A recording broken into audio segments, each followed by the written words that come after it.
जय हिंद दोस्तों। इस वीडियो में हम बात करेंगे हरियाणा जीके के बारे में। और हरियाणा में एक ज़िला है अम्बाला, उस ज़िले के लगभग सारे तथ्य इस वीडियो में कवर करने की कोशिश करेंगे। तो पहला जो तथ्य है वो ये है कि 1 नवंबर 1966 को जब हरियाणा राज्य अस्तित्व में आया, उस समय हरियाणा में कुल 7 ज़िले थे: अम्बाला, करनाल, रोहतक, गुरुग्राम, महेंद्रगढ़, हिसार और जींद। अम्बाला सबसे बड़ा जिला था और जींद सबसे छोटा। अम्बाला का प्राचीन नाम अम्बालिका है और गजेटेरी के अनुसार अम्बाला की स्थापना 4वीं शताब्दी में अम्बा राजपूत द्वारा की गई थी। इस वीडियो में हम केवल क्विक रिवीजन करेंगे, तकरीबन 5 या 7 मिनट का मैक्सिमम ही वीडियो रहेगा। अगर हम बात करें अम्बाला की आगे, तो देश के अंदर जितने भी वैज्ञानिक उपकरण हैं उनका 20% निर्यात अकेले अम्बाला ज़िले से होता है। यानी कि जो साइंटिफिक इंस्ट्रूमेंट्स हैं वो 20% अम्बाला से पूरे देश में एक्सपोर्ट किए जाते हैं। नेक्स्ट अगर हम बात करें हरियाणा में हल्दी का सर्वाधिक उत्पादन, तो हरियाणा में हल्दी सर्वाधिक अम्बाला और यमुनानगर, इन 2 ज़िलों में ही होती है। हल्दी यानी कि जो टर्मरिक पाउडर आप इस्तेमाल करते हैं मसालों के रूप में, वो।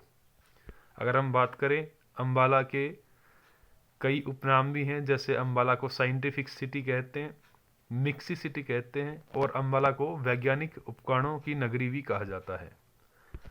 अगर हम बात करें पक्की सड़कों की, तो हरियाणा के अम्बाला में पक्की सड़कों का घनत्व सबसे ज़्यादा अम्बाला में है। अगर हम बात करें अम्बाला कैंट यानी कि अम्बाला छावनी की, तो ब्रिटिशर्स ने 1843 ईस्वी में अम्बाला में छावनी की स्थापना की थी। अगर हम बात करें हरियाणा के अम्बाला ज़िले के अंदर टूरिस्ट प्लेसेस की घूमने की, तो वहाँ पर यूरोपियन सिमेट्री और किंग्स फिशर रेस्टोरेंट, ये दोनों हरियाणा टूरिज्म के अंतर्गत आते हैं। इनके अलावा गुरुद्वारा मांझी साहिब, ये एक बार हरियाणा क्लर्क में पूछा भी था कि मांझी साहिब गुरुद्वारा किस जिले में स्थित है, तो अम्बाला में है। सेंट पॉल का गिरजाघर यानी कि सेंट पॉल चर्च, ये चर्च अर्धमागधी शैली में बना हुआ है, इसलिए फेमस है। अगर हम बात करें शिक्षा की, तो शिक्षण विश्वविद्यालय हरियाणा के अम्बाला जिले में महर्षि मार्कंडेश्वर विश्वविद्यालय, जो मुलाना अम्बाला में स्थित है, वहाँ पर है।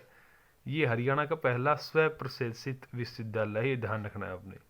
इसके अलावा श्री दीवान किशोर सनातन धर्म आदर्श संस्कृत महाविद्यालय अम्बाला कैंट में मौजूद है। अगर हम बात करें फूड पार्क की, तो हम हरियाणा के अम्बाला में फूड पार्क, एक जगह का नाम है साहा, वहाँ स्थित है और ये भारत सरकार के सूक्ष्म और लघु उद्योग मंत्रालय द्वारा संचालित है, यानी कि MSME मंत्रालय द्वारा। अगर बात करें 1857 की क्रांति के वीर शहीदों के सम्मान की, तो हरियाणा के अम्बाला में 22 एकड़ में उनके लिए स्मारक स्थल बनाया जाएगा। अगर हम बात करें अन्य तथ्यों की, तो नथुराम गोडसे, जिन्होंने महात्मा गांधी की गोली मारकर हत्या की थी, उनको फांसी अम्बाला जेल में ही दी गई थी। अगर हम बात करें सिलाई उद्योग की, तो पूरे हरियाणा में सिलाई उद्योग अम्बाला का फेमस है।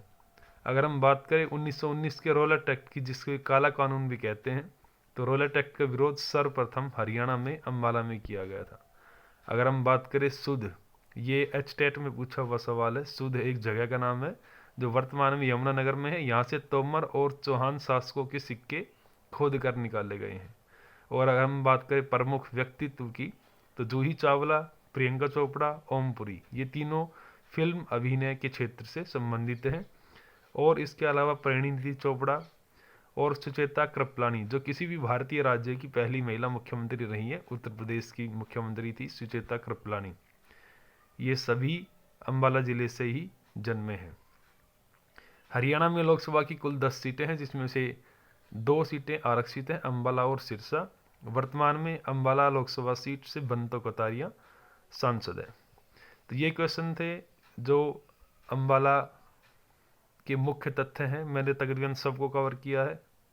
और अगर आपको इन सभी की PDF चाहिए तो टेलीग्राम चैनल से डाउनलोड कर सकते हैं। बाकी वीडियोस, बाकी ज़िले की सामान्य ज्ञान के लिए जुड़े रहिए चैनल से। मिलते हैं नेक्स्ट वीडियो में, तब तक के लिए गुड बाय।